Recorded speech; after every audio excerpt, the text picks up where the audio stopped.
Should we start? So this should be about 20 to 30 minute presentation. What I would be discussing is type of questions that are typically tested, and most importantly how we are going to approach CFA Level 3 exams and how it is different from CFA Level 1, CFA Level 2. So first thing we want to look at today is some statistics. Do you have any idea what was passing rate for CFA Level 1? About in 2014. How many of you passed here in 2014? Level 1? Yeah. So what was the passing rate then? About 42 or 43%. What was the passing rate in 2015 Level 2?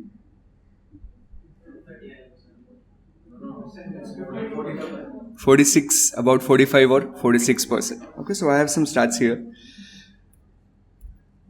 So these are the June passing rates, June and December. So I've taken an average of about 43.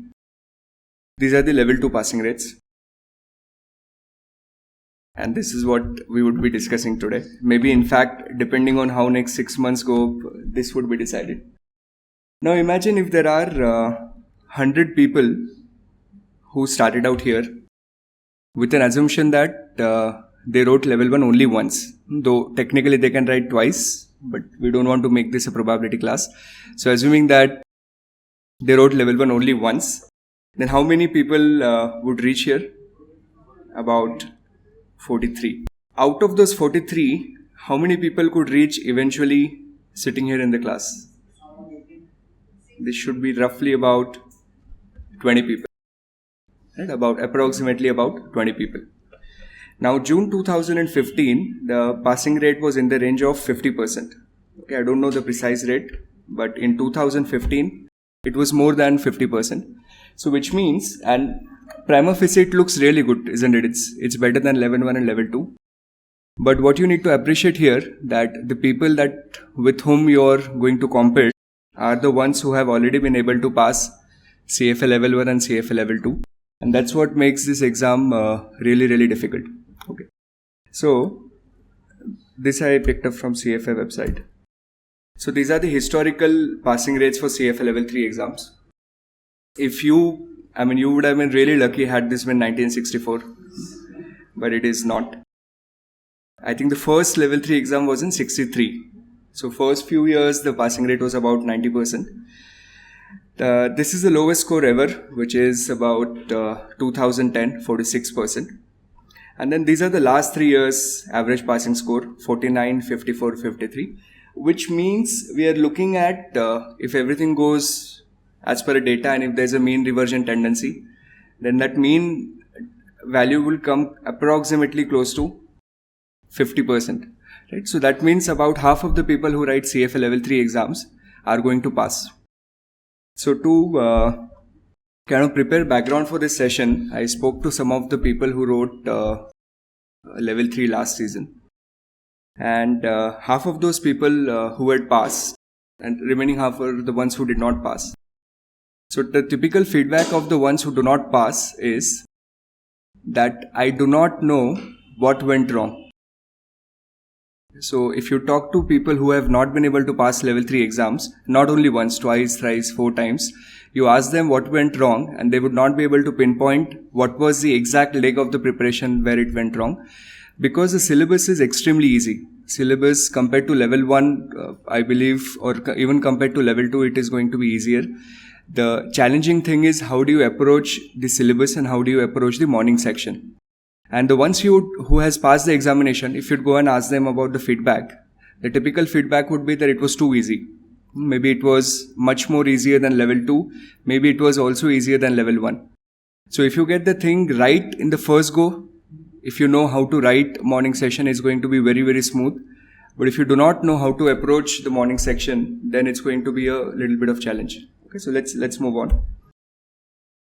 So this is the 3-point agenda I have today.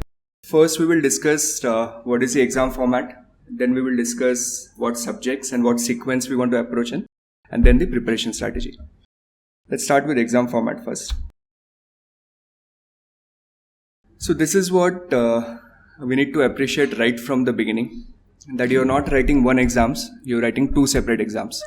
And the preparation for these two exams is going to be completely different.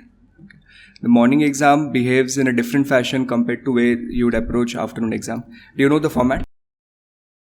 Morning is what? Mornings we write essays. And how many points? There are 180 points for 180 minutes, right? So one minute is equal to 1 point. And in the afternoon, you would be doing the similar case studies. Okay, and how many case studies here? How many case studies? Similar to level 2 examinations, there would be 10 case studies of 6 questions each. That means total number of questions that we are looking at is 60. Now, if you would observe the syllabus carefully, this case study is not going to be such a big challenge because neither it is numerically intensive, the level 3 syllabus, neither the theory part is too challenging. That means as far as the afternoon section is concerned, it's going to be a very, very smooth ride with reasonable level of preparation. What is going to hurt most of the people is how to prepare for the essays in terms of what should be the approach for preparation of essays. So these are the two formats. Morning section would be a constructed response, to which we generally refer to as essay. Afternoon would be item set questions. In constructed response, there are typically two types of questions. The first one is template based. The second one is line responses. Okay, so in a template based format, they will give you a case study, maybe a page, 1.5 page long, and then you would be required to answer in a given template. Okay, so a template could be something like encircle, agree or disagree, and then justify with 2 reasons. So then you encircle agree, and then you precisely write 2 points why you are in agreement with the agree and why are you in agreement with the proposition. Are you following this? So these would be called templates. As against this, a line response would be something like write 5 constraints or maybe elaborate on 2 constraints for, let's say, time horizon and liquidity or unique circumstances. So there you'll have to read the case, specifically find out what are the liquidity constraints here, what are the time horizon constraints, and then pinpoint those in your answers. So generally, these template based are supposed to be the easier part of the morning section. Okay, it's relatively easier to handle, whereas the line responses are relatively more challenging because you'll yourself have to develop what is it that you're going to write in there. So last night I made a small case study on this. We will just go through it. It's not reflective of the actual exam case that you'd see. It's more of an indicative case. So UL, age 52, is currently the CEO of FT Automobile Component Supplier. She is confident that she can maintain her job until the planned retirement age of 92. She has 6 children. I'm sorry. 3 of them are currently in their high school. Her current salary is $1 million, and she expects it to grow by 10% per annum till retirement. She plans to join a mountaineering expedition to Himalayas post-retirement at 92, which will cost about $2 million. She also intends to donate $4 million to her preferred charity post-retirement. Her annual expenditure is $0.7 million. She expects to live for 20-25 years post-retirement. So this is the type of stuff. Of course, it's very lousy the way I have it here, but it would be much more elaborate with a lot of excessive data. And then the line page question would be somewhat like this. Discuss. So these would be called as the command words. Okay, so discuss each of the following investment constraint for Upasana, 6 minutes. And then first one would be time horizon and liquidity needs. Okay, so then you'll have to read through the case very, very carefully and then understand what is her constraint in terms of time horizon, what is her constraint in terms of liquidity needs. If it says 6 minutes, that means you can afford to spend 3 minutes here and here. I typically recommend using a 40-60 ratio. This 60% time I would recommend you on reading the case. Okay, it is extremely important that you focus very, very carefully on what is it that the question is really asking you. So it makes sense to read that case again and again till the time you're not very confident. And then about 40% of the time you should be investing in writing the solution, which means out of the 6 minutes, you would be left with about 2.4 minutes to write this particular answer, which means you would spend about 1.2 minutes and 1.2 minutes, right? And if you have just 1.2 minutes, then you'll have to decide carefully what is it that you want to write in that. And typically 1 or 2 liners with simple bullet point will do the job. Are you fine with this? This is a template based format. Again, I made a 6-minute template. Determine which one asset class in Upasana's portfolio will resemble her current human capital. Okay, we don't have a portfolio discussion, but just the type of question you would see. Then you'll have to encircle one of these.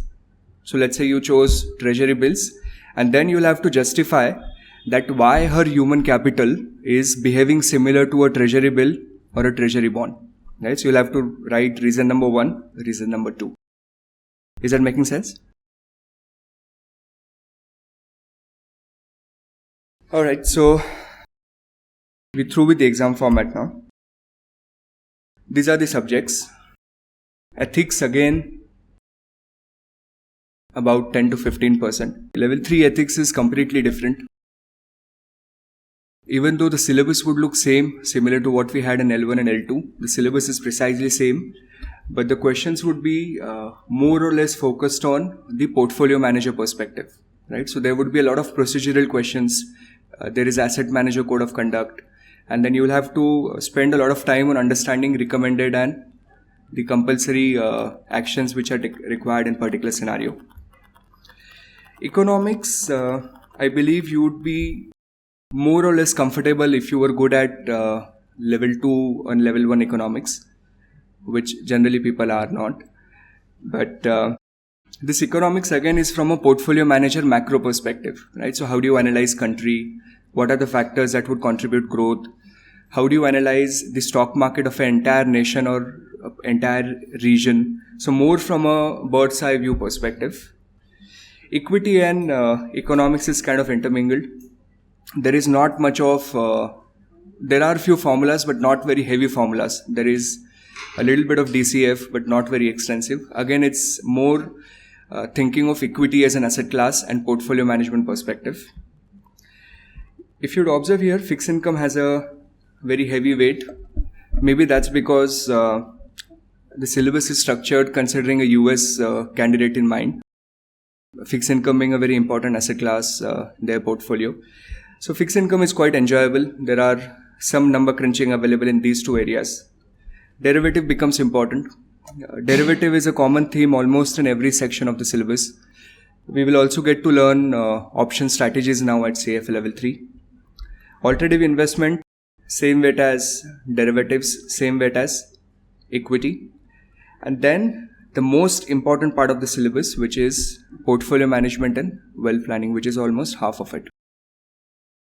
Okay, so the way I am planning to do these subjects in the class.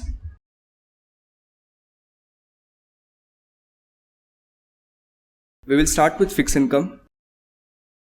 My idea of starting with assets first is it will seem like a continuity from your level 2 to level 3. You just be studying one step further. So you would be relatively more comfortable with these subjects to begin with. So we'll start with fixed income. Then we'll go on to equities. These are study session 9, 10, 11, 12. Then the remaining 2 asset classes. So we'll do derivatives and alternative. So these would be 13, 14 and 15.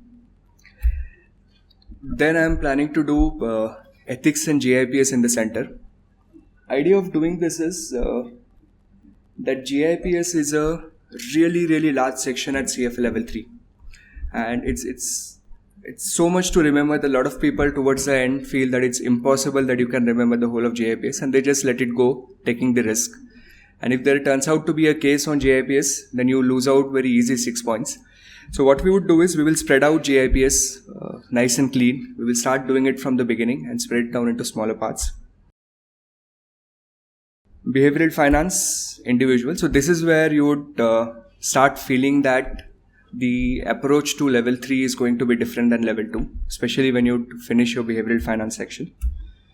So behavioral finance, then individual portfolio management, institutional portfolio management. These would be 3, 4, 5, 6.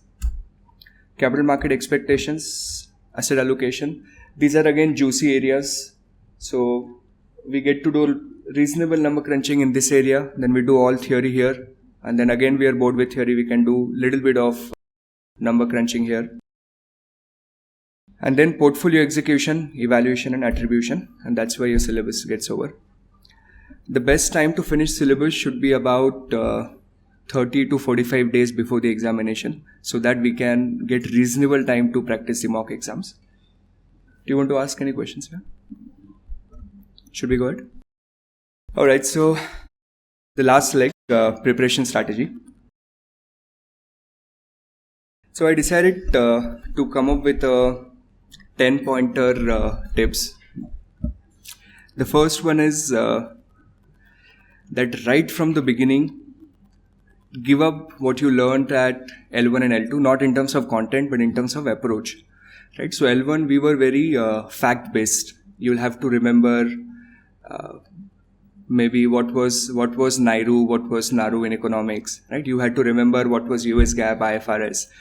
So level 1 was facts. Level 2 was more of a deterministic application. Right? So you understand how to do a FCF evaluation. So remember formula, find out cost of equity and then growth rate and do the evaluation. So it was very deterministic.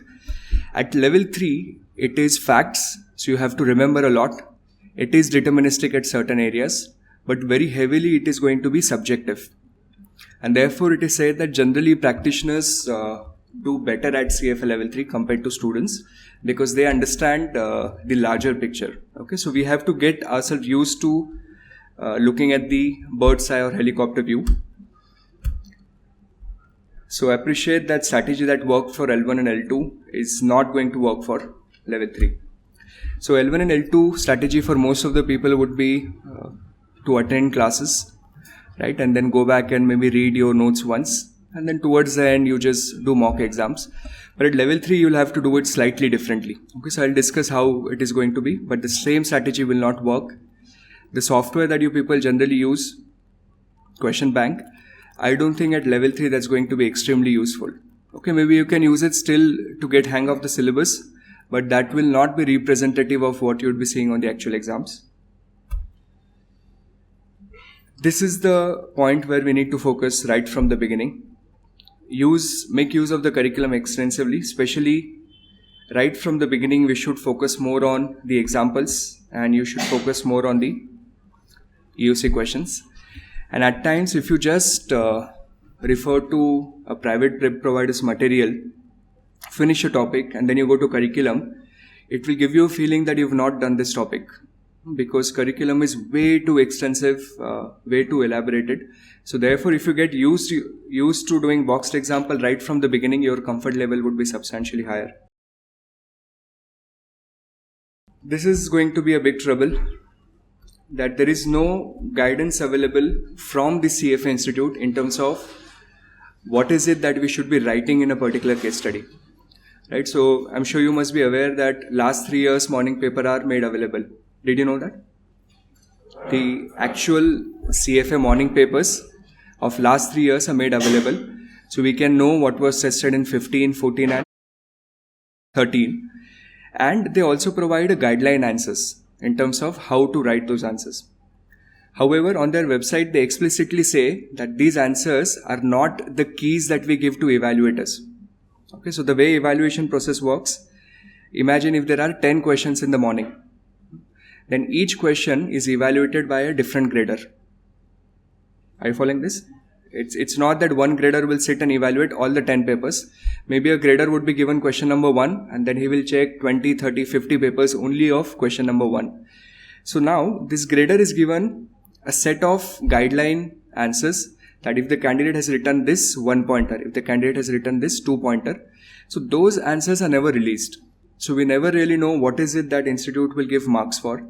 So which means there is no authentic guidance available on how is it that we should be writing. But the best way to handle this is that you write a lot and you practice a lot, and when you keep on doing it, you automatically start refining yourself, and it will start giving you a sense about what is it that I should be writing here.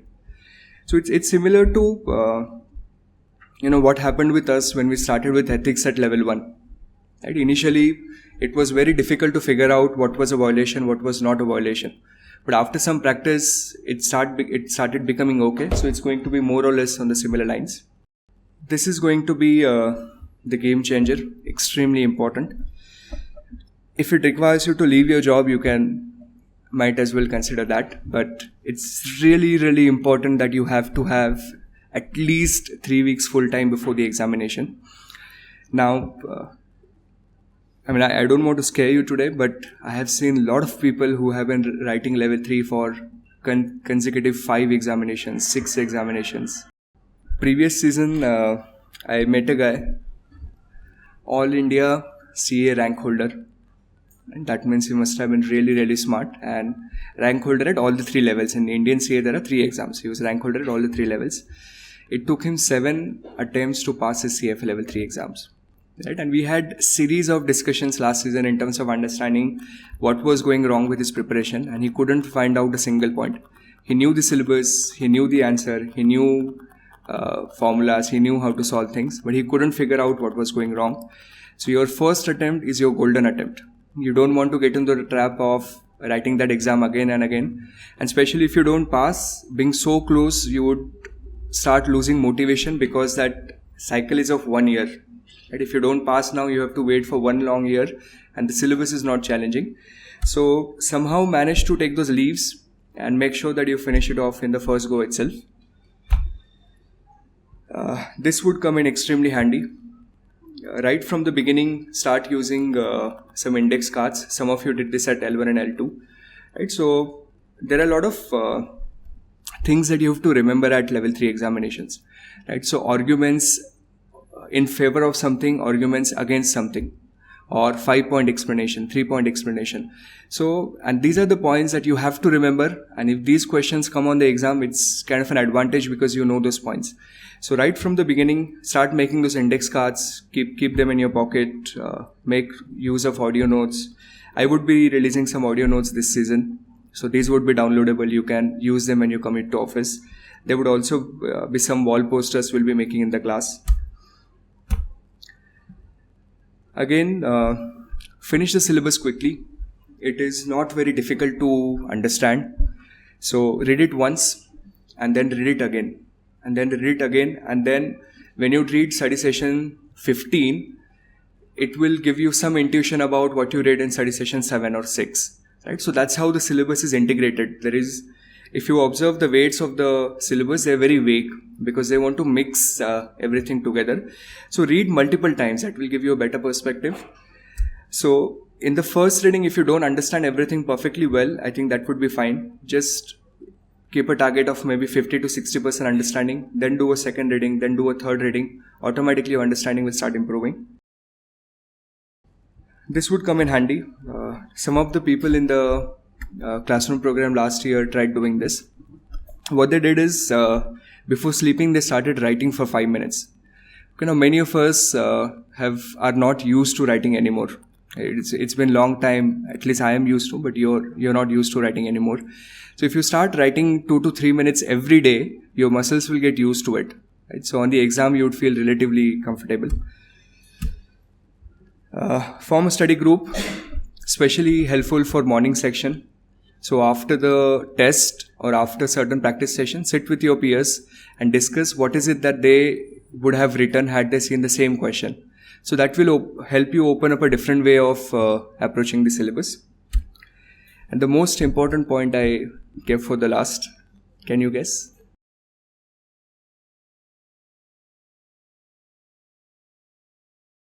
So why is it so important at level 3? Right from week 1, we would be starting really, really intensive test. And half of your weekly tests are going to be essay type test. And each of the essay type tests, this season I am planning to sit down and check each one of use paper.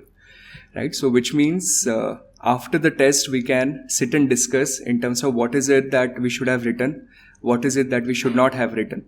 And if you do this every week, automatically you would start feeling much more comfortable when you'd approach the examination. So this is going to make a really, really large difference. So therefore be disciplined and make sure that you're writing this test every week. Yeah, so that's it from my side. Any questions you would like to ask? The question he asked is, on the exam, should the answers be short, long or lengthy? So, this exam is completely opposite of how we write exams in India, especially university examinations, where we try to write as much as possible. I remember my BCom exams, in the middle of every paragraph, I used to write the question again, just to increase the size of the answer. Here, you have to write really, really precise, and especially because they are not going to give you time. Right? You have 180 minutes, 180 points. Most of the candidates on the morning section leave out on 1 or 2 questions. Okay, so if you want to finish your paper, you have to write very, very to the point. If I remember well, I just wrote bullet points on my exams. They don't care about grammar. They explicitly said that grammar is not important. Your English is not important as long as they can read and interpret what you're trying to say. So you don't have to complete your sentences, just to the point what you mean to say, and that will do the job. Very, very concise.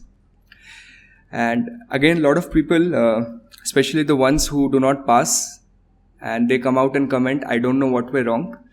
My guess is what these guys do is, they write what they know rather than writing what they are supposed to write. Right? So all of us, will have certain areas which are good, certain areas which are not good. So on the exam, if you see a question and that somehow resembles to area you know well, you'll start writing that.